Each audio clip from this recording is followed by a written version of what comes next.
دعا کے احکام اور اس کے فضائل اور اس کے فوائد اور اس کی شرائط اور آداب ان ابواب کے اندر امام بخاری رحمۃ اللہ نے بیان فرمائے ہیں۔ اس میں پہلی روایت جو یہاں پر نقل فرمائی ہے وہ حضرت ربیع رحمۃ اللہ علیہ کی ہے جو تابعین میں سے۔ وہ فرماتے ہیں کہ علم تر اکثر ما يدعو الناس وما اقل اجابته وذلك ان الله عز وجل لا يقبل الا النافلة من الدعاء۔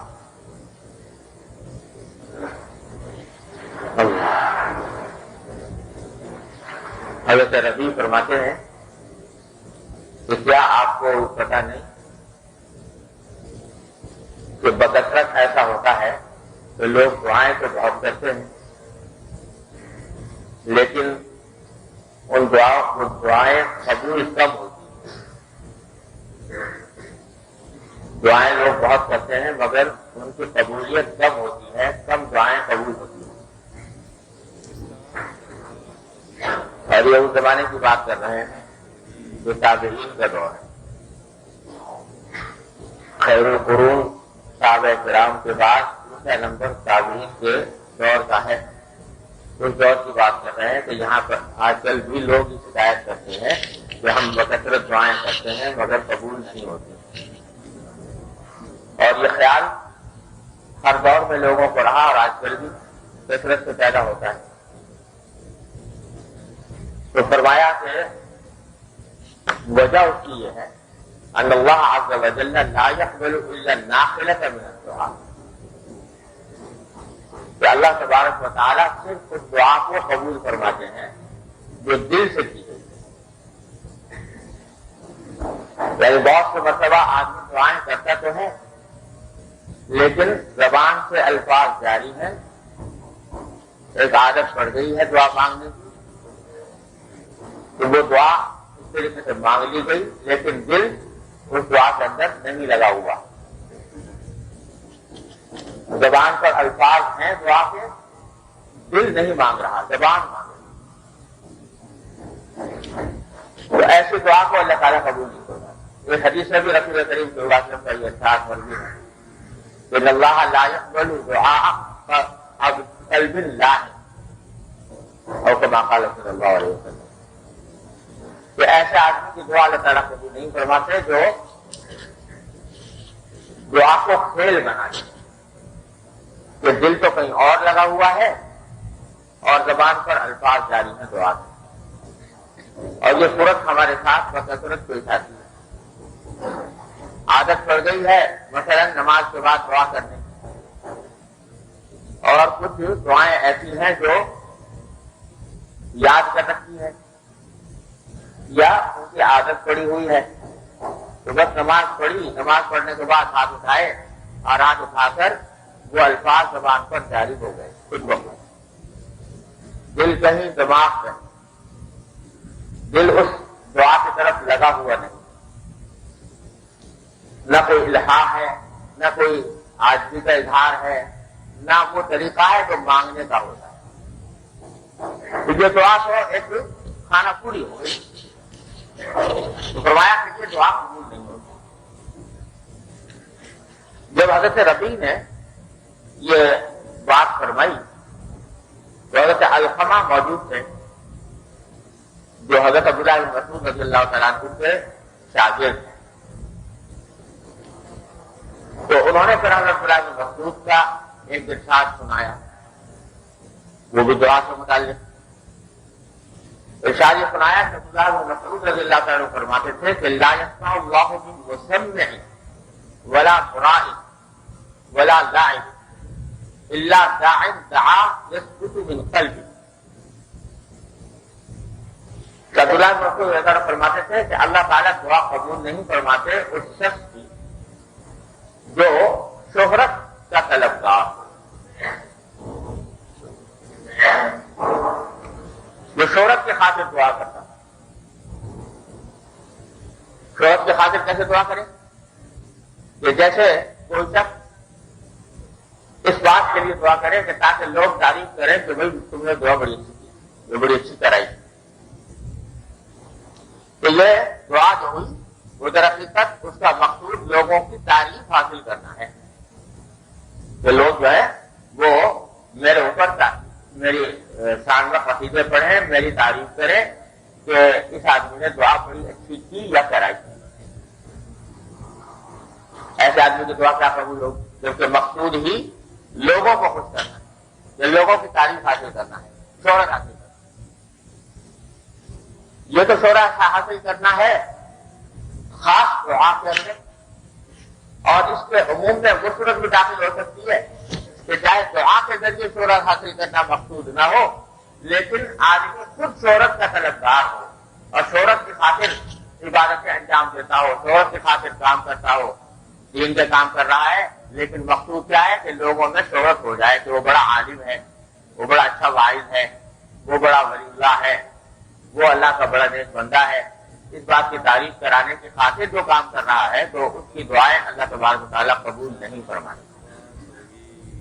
کیونکہ وہ جو کچھ کر رہا ہے وہ مخلوق کو راضی کرنے کے لیے کر رہا ہے. اللہ تعالیٰ معاف کرے تو اس کی دعا قبول نہیں ہوتی. بلا مراد اور فرمایا اس شخص کی دعا قبول نہیں ہوتی جو ریاکار ہو، دکھاوے کی خاطر عبادت کرتا ہو یا دکھاوے کی خاطر دعائیں کرتا ہو. بظاہر دیکھنے میں بڑے الہا و زاری سے دعا کر رہا ہے، الفاظ بھی بڑے عاجزی کے ہیں، انداز بھی مانگنے کا ہے، انداز بھی الہا و زاری کا ہے، لیکن یہ سب اس لیے کر رہا ہے تاکہ دوسرے لوگ یہ دیکھیں کہ یہ کس طرح اچھی طرح اللہ تعالیٰ سے دعا کرتا ہے. تو مقصود ریاکاری ہے، الیاذ باللہ، اس واسطے کی دعا قبول. اسی واسطے یہ جو اجتماعی دعائیں ہوتی ہیں نا، سب مل کے اکٹھے دعا کرتے ہیں، تو اس کے کچھ تو فوائد ہیں اور کچھ نقصانات ہیں. فوائد تو یہ ہے کہ بھائی بہت سارے اللہ کے نیک بندوں کی برکتیں جمع ہو جاتی ہیں، پتہ نہیں اللہ تعالیٰ کس کی دعا سن لے تو ہماری بھی اس کے صدقے میں قبول ہو جائے.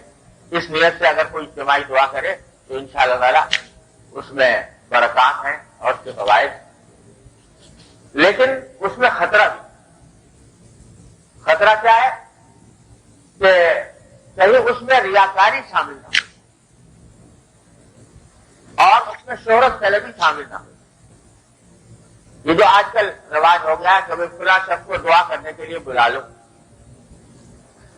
خاص موقع کے اوپر، کسی خاص موقع پر قرآن شریف ختم ہوا ہے تو، یا کسی خاص اور کوئی موقع ہے اس کے اندر فلاں کو بلایا جائے گا، وہ دعا کروائیں گے. تو اس میں بڑا خطرہ ہوتا ہے کہ اب اس آدمی کو ہے جس کو بلایا گیا ہے، دعوت دی گئی ہے دعا کرانے کے لیے، تو اس کے لیے خطرہ ہے اپنے ذات کے لیے کہ کہیں ایسا نہ ہو کہ اس کے دل میں یہ خیال آ جائے کہ ایسی دعا کراؤں جس سے کہ وہ خوش ہو جائے، اور ایسی دعا کراؤں کہ سب روئیں، اور پھر بعد میں کہے کہ فلاں صاحب کو بڑی اچھی دعا کرائیں گے، اور اب پھر دوبارہ انہیں کو بلانا چاہیے دعا کرانے کے. یہ خطرات اگر خدا نہ کرے دل میں یہ بات پیدا ہو گئی تو یہ شہرت طلبی کی دعا ہوئی، یہ ریاکاری کی دعا ہوئی. تو جب وہ دعا ریاکاری کی شہرت طلبی کی ہوئی تو کیا اس سے فائدہ پہنچے گا؟ یہ خطرہ بھی ہوتا ہے کہ اگر سے دعا کرانے والا نہ ہو لیکن دعا کرنے والے جو ہیں تو کہتے ہیں مجمع میں کہ بھائی فلاں آدمی رو رہا ہے تو میں نہ رہوں تو مجھے یہ ہیٹی کی بات ہے، یہ اپنی کمزوری والے ہوتی ہے، لہذا ریاکاری کی خاطر آدمی ایسا بن جائے جیسے کہ الہا و زاری کے ساتھ دعا کرا. اس طرح کے خطرات اس میں شامل ہو جاتے ہیں. لہذا یہ جو طریقہ ہے کہ وہی فلاں صاحب دعا کرائیں گے تو اس میں جہاں کچھ برکتوں کا کی امید ہے وہاں خطرات. ہمارے استاد فرمایا کرتے ہیں کہ بھائی آج کل لوگوں نے یہ سمجھ لیا ہے کہ دعا کے لیے بھی کوئی ڈرائیور ہونا چاہیے، تو دعا کے لیے جب تک ڈرائیور نہ ہو تو اس وقت تک دعا نہیں ہو. فلاں کو بلاؤ وہ دعا کرائے گا. اصل بات یہ ہے کہ دعا کو بندے کا اور اللہ کا براہ راست تعلق ہے، اور کوشش یہ کرنی چاہیے کہ دعا تنہائی میں ہو اور براہ راست اللہ تبارک و تعالیٰ کے ساتھ تعلق قائم کرتے ہو، جس میں اللہ کے درمیان اور بندے کے درمیان کوئی تیسرا حائل ہے۔ اصل وجہ تو آتا ہے کہ آدمی کہ میں ہوں ذرا اللہ اور میں اپنے اللہ سے مانگ رہا ہوں۔ مجھے نہیں کہہ رہا کہ اجتماعی دعا ناجائز ہے یا کوئی گناہ ہے، یہ نہیں کہہ رہا، جائز ہے، اور بہت سی برکتوں کا بھی امید ہے، بہت سارے اللہ کے بندے سے اللہ کے بندے کی دعا قبول ہے، لیکن ساتھ ساتھ جس طرح سے کا اہتمام آج کل ہونے لگا ہے، اس کا اس طرح سے دعا کرانا تو یہ چیز جو ہے یہ اس سے ہمارے بزرگوں میں اس کی رضائت کا اتنی زیادہ ہے، تو اس واسطے زیادہ توجہ دینی چاہیے اس بات پر کہ ہر آدمی براہ راست اللہ تبارک و تعالیٰ سے مانگے۔ جب اللہ تعالیٰ نے خود دعوت دے رکھی ہے، آؤ مناجی پکار رہا ہے اللہ تبارک و تعالیٰ کی طرف سے، آؤ جیسی حالت میں ہو، جس کسی کیفیت میں ہو، میری طرف رجوع کرو، مجھ سے مانگو، تو اب تمہیں کسی واسطے کی ضرورت کیا کہ جس کو دوسرے دعا کرائے تو کرو۔ اپنی جو حاجتیں ہیں جیسی ٹوٹی پھوٹی زبان میں ٹوٹے پھوٹے کلمات کے ساتھ براہ راست اللہ تبارک و تعالیٰ کی بارگاہ میں پیش کر دو، اس میں انشاءاللہ زیادہ امید ہے اللہ تعالیٰ کی، اس میں نہ ریا کا اندیشہ نہ اس میں شہرت طلبی کا اندیشہ۔ ہاں مانگو اس طرح کہ دل سے مانگو، تو فرمایا کہ نہ تو کسی مرائی شہرت طلب کرنے والے کی دعا قبول ہوتی ہے، نہ ریاکار کی جو دکھاوے کی خاطر دعا کر رہا ہو اس کی دعا قبول ہوتی ہے، ولا لائق، اور نہ اس شخص کی دعا قبول ہوتی ہے جو کھیل کر رہا ہو۔ کھیل کرنے کا تو نا کہ وہی جو ابھی بتایا تھا کہ دل اور دماغ تو کہیں اور ہے، مگر زبان سے الفاظ دعا کے جاری ہیں، دل سے نہیں کر رہا۔ لہٰذا فرمایا کہ دعا اس کی قبول ہوتی ہے کہ دعا یسقط بالقلب، کہ وہ دعا جو اس کے دل سے نکلے، جو دل سے دعا نکلتی ہے تو چاہے کتنے ہی الفاظ ٹوٹے پھوٹے کیوں نہ ہو، جو دل سے نکل رہی ہے تو باری تعالیٰ جانتے ہیں کہ یہ میرا بندہ ہے، دل سے مانگ رہا ہے، اگر اس کے بعد الفاظ نہیں ہے تو اللہ تبارک و تعالیٰ اس پر خاص کرم فرما دیتا ہے، دل سے نکل سے دعا کرنے والے جو پر خاص کرم فرما دیتا ہے۔ بعض لوگ سمجھتے ہیں کہ بھائی ہمیں تو الفاظ ہی نہیں آتے دعا کرنے کے، تو یہ خیال بالکل دھوکا ہے۔ اللہ تبارک و تعالیٰ کے یہاں فصاحت و بلاغت نہیں دیکھی جاتی، فصاحت و بلاغت نہیں دیکھی جاتی، وہاں پر تو اللہ تبارک و تعالیٰ دل کا اخلاص دیکھتے، طلب دیکھتے، مانگنے کا انداز دیکھتے، لہذا اس میں کوئی ضروری نہیں کہ تمہارے پاس کوئی ادیبانہ الفاظ ہوں، کوئی بلیغ الفاظ ہوں، ٹوٹے پھوٹے لفظوں میں بھی مانگو گے تو اللہ تبارک و تعالیٰ کا انشاءاللہ قبول فرما لیں گے۔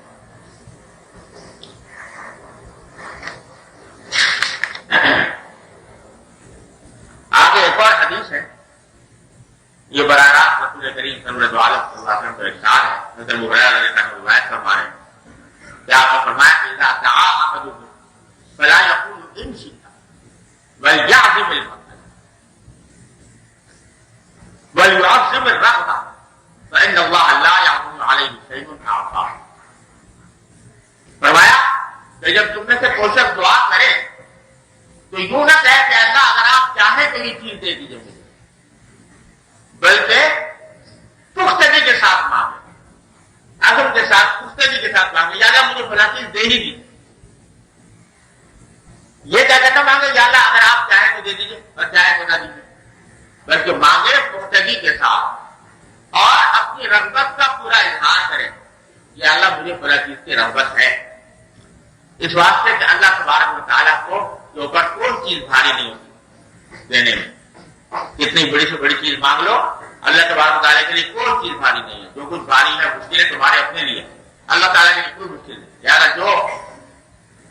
جو چیز بھی مانگو گے تو اس کو بہت اہتمام کے ساتھ اور عزم و پختگی کے ساتھ مانگے. اور دوسری روایت میں اسی حدیث میں دوسری روایت میں الفاظ یہ آتے ہیں کہ آپ نے فرمایا کہ فإن اللہ لا مستکرہ له.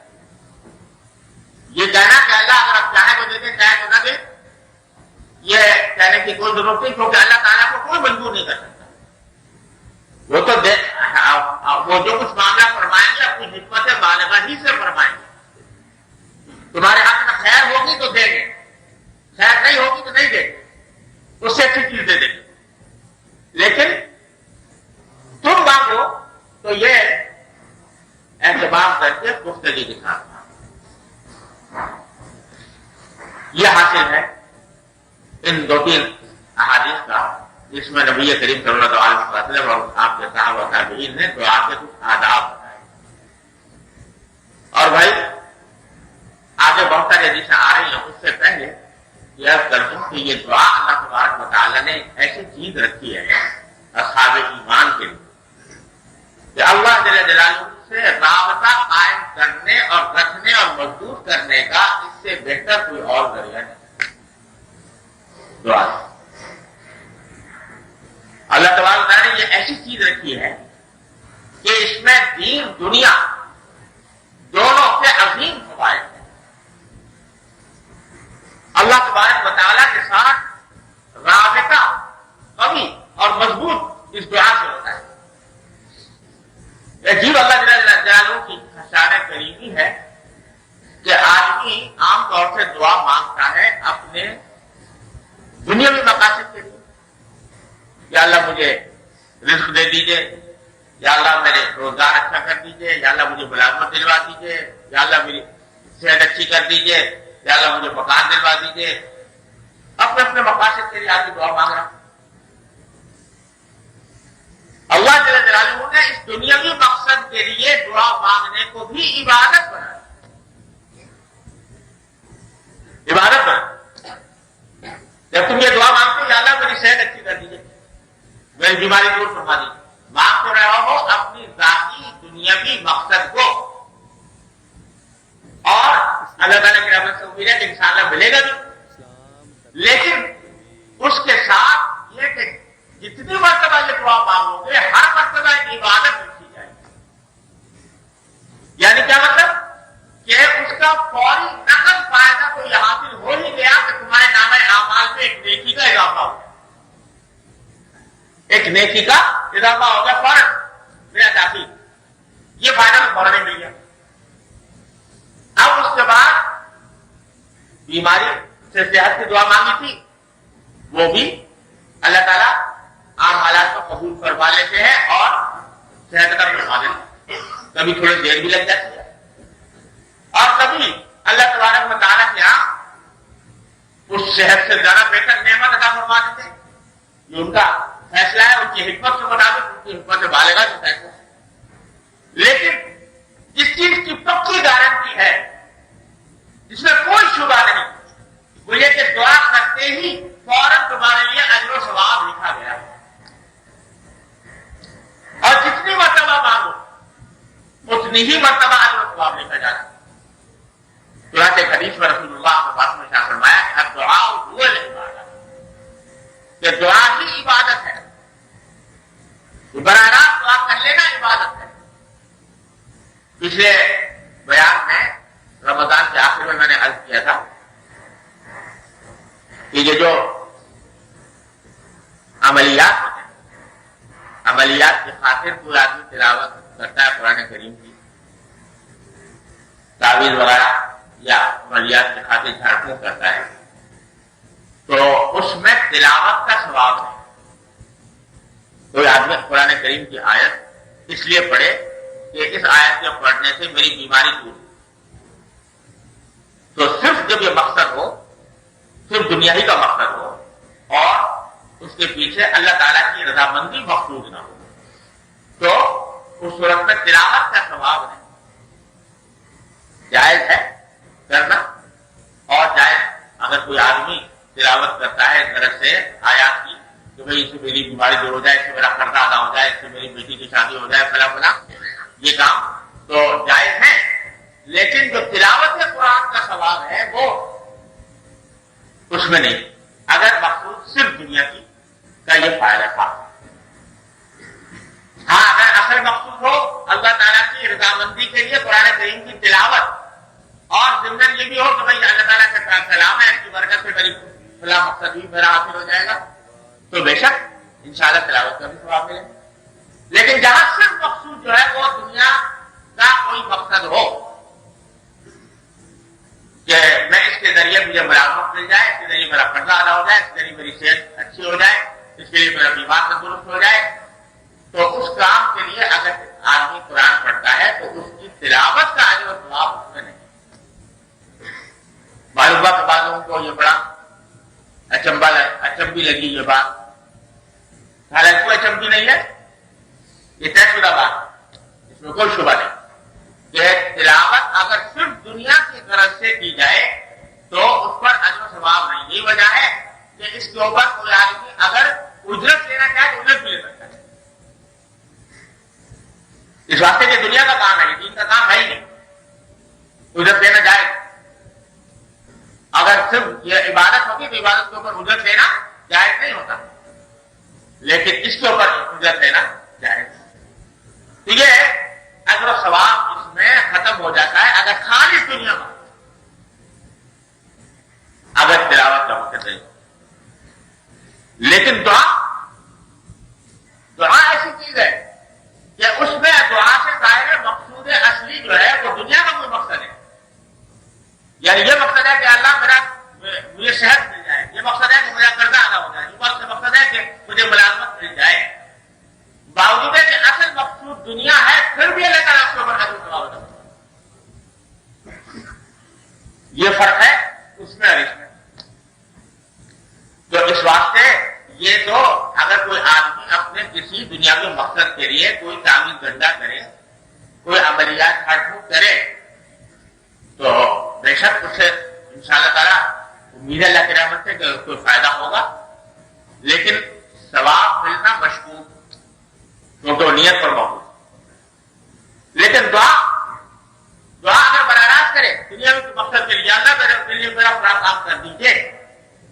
تو پھر دعا پکی, دعا کا ثواب پکا.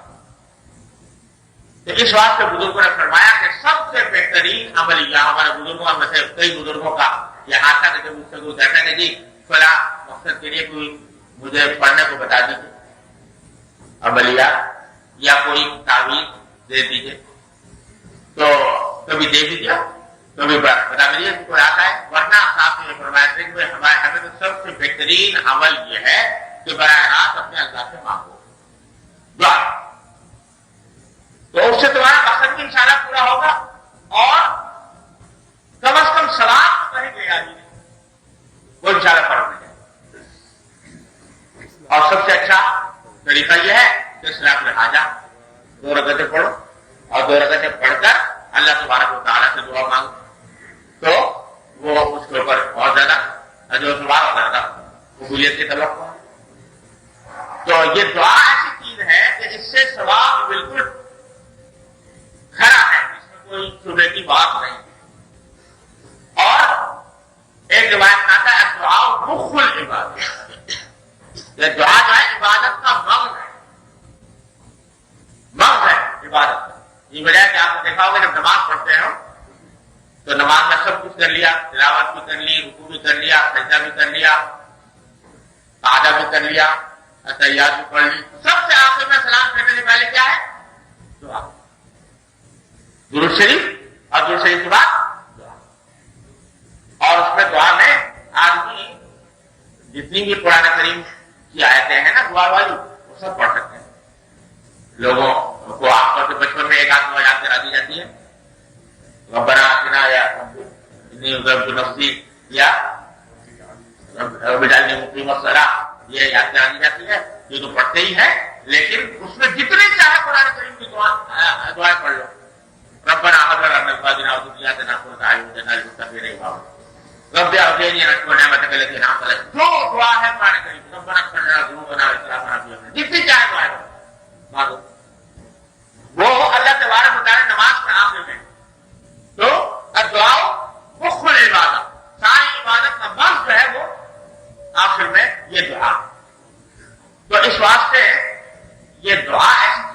ایک طرف اس سے اجر مل رہا ہے، مقصد حاصل ہو رہا ہے، اور دوسرا یہ کہ ہر مرتبہ جب دعا مانگو گے، جتنی مرتبہ مانگو گے اتنی ہی مرتبہ اللہ تبارک و تعالیٰ کے ساتھ تعلق میں تاز کیا۔ اس واسطے حکم یہ دیا گیا کہ کثرت سے دعا مانگو، کثرت سے دعائیں مانگو، یہاں تک کہ اپنی چھوٹی سے چھوٹی حاجت بھی اللہ تبارک و تعالیٰ کی بارگاہ میں پیش کر کے مانگو۔ گھبراؤ نہیں، یہ چھوٹی سی بات کیا مانگو، نہیں، چھوٹی ہو تو مانگو اور بڑی ہو تو مانگو۔ حدیث میں آتا ہے کہ رسول کریم صلی اللہ علیہ وسلم نے فرمایا کہ اگر تمہارے جوتے کا تسمہ بھی ٹوٹ جائے، بڑے طرح سے کوئی اللہ میرا جوتے کا تسمہ ٹوٹ گیا، اس کو درست کر دیا۔ تو ہمارے حضرت والا حضرت ڈاکٹر صاحب اللہ تعالیٰ صدر اللہ تعالیٰ ان کے درجات بلند فرمائے، وہ فرماتے تھے کہ اللہ تبارک و تعالیٰ تک پہنچنے کا اور اللہ تبارک و تعالیٰ کے ساتھ تعلق جوڑ لینے کا آسان ترین نسخہ یہ ہے کہ ایاک نعبد و ایاک نستعین کو اپنا وظیفہ زندگی بنا۔ ایاک نعبد و ایاک نستعین، سارے قرآن کا خلاصہ ہے سورہ فاتحہ، اور ہمارے سارے قرآن کا خلاصہ سورہ فاتحہ، سورہ فاتحہ کا خلاصہ ہے ایاک نعبد و ایاک نستعین۔ اللہ ہم آپ ہی کی عبادت کرتے ہیں، آپ ہی کی عبادت کرتے ہیں، تو یہ اپنا اس کو حال بنا کہ جو کوئی حاجت پیش آئے چھوٹی یا بڑی، فوراً اللہ تعالیٰ کی طرف رجوع کرو، اللہ تعالیٰ سے مانگو، یا اللہ یہ ہو جائے میرا یہ کام کر دیا۔ گرمی لگ رہی ہے، یا اللہ گرمی دور کر دیجیے، ہوا چلا دی، باہر نکلے، سواری کا انتظار ہے، یا اللہ سواری جلدی مل جائے، سواری میں بیٹھ گئے، یا اللہ سواری میں آخر سے پہنچ جائے، یا اللہ یہ سگنل رک گیا ہے، ٹریفک رک گیا ہے، وہ کھول دی، گھر پہنچے، یا اللہ اپنا جائیں گے پتہ نہیں کیا منظر سامنے آئے، اے اللہ آپ فضل و کرم سے گھر والوں کو عافیت کے ساتھ تندرستی کی حالت میں دیکھیں۔ ہر قدم پر مانگتے رہو، مانگتے رہو، اور کوئی انسان ایسا نہیں ہے جس کو ہر وقت کسی نہ کسی معاملے کی، کسی نہ کسی کام کی حاجت نہ ہو، ہے تو ہر وقت کوئی نہ کوئی حاجت لگی ہوئی ہے انسان کے ساتھ، لگی ہے کہ نہیں، چھوٹی ہو یا بڑی لگی ہوئی۔ آرم اس بات کی ڈالو کہ جو حاجت دل میں پیدا ہو رہی ہے، جو خواہش دل میں پیدا ہو رہی ہے، وہ حاجت فوراً اپنے پاس رکھ، ہر کام میں ماں ہوتا ہے، امی کہتا ہے ہر حالت، ذرا گرمی لگے گی تو ماں کو پکارے گا، سردی لگے گی تو ماں کو پکارے گا، بھوک لگے گی تو ماں کو پکارے گا، پیشاب پکانے کی حاجت ہوگی تو ماں کو پکارے گا، جو کوئی حاجت ہوگی ماں کو پکارتا ہے۔ یہاں تک کہ اگر گھر سے باہر کھیل رہا ہے بچوں کے ساتھ، کسی بچے نے کوئی تکلیف پہنچا دی تو جانتا ہے کہ ماں یہاں موجود نہیں ہے، نہ سن رہی ہے نہ کچھ، لیکن پکارے گا ماں کو۔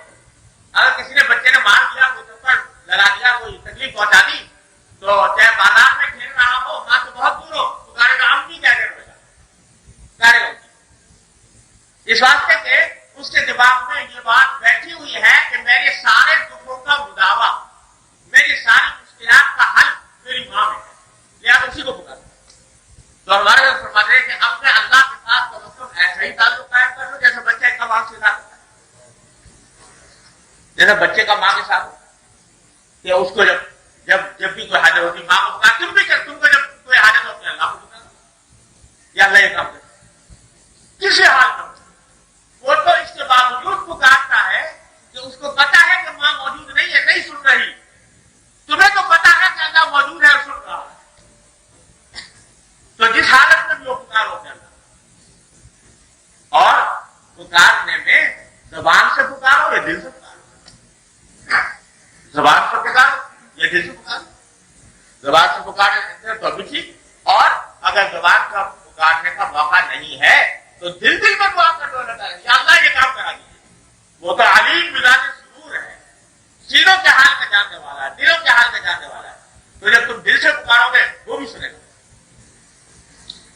اس کی عادت ڈالو۔ ہمارے سمجھتے ہیں کہ یہ جو ہے یہ قلندری نسخہ ہے، قلندری نسخہ ہے، یعنی سارے مجاہدے ریاضتیں جو اولیاء کرام کرتے آئے ہیں اور کراتے آئے ہیں،